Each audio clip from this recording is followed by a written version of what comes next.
બધાને જય માતાજી।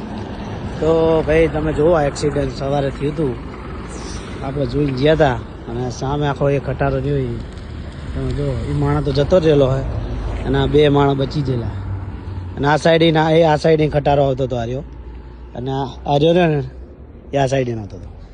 વિચાર તો કરો આ ભાઈનું કંઈ વાંક જ નહીં તો પણ આ ખટારો આવીને એ માણસનું મોત થઈ ગયું। વિચાર કરો તો જીવનનું કાંઈ નક્કી નહીં ભાઈ।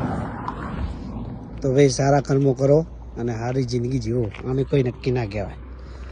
તમે જુઓ આ માણસ જતો રહ્યો, એ માણસની કેવી હાલત છે તમે